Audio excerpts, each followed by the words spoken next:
How to fix Gmail keeps stopping on Android phone. Hello guys, today's video I'm gonna show you how to fix Gmail keeps stopping on Android phone. First open settings and then scroll down until you find here apps and then click apps again, and here just type Gmail and click on it.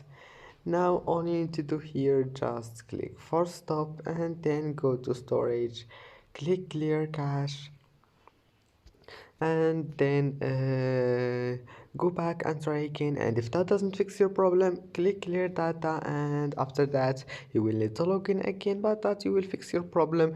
And if that also doesn't fix your problem, then go to Play Store and type this one here and update it, and then type uh, Gmail, and now click on it and check if there's an update. And I hope that can fix your problem, and see you in the next video.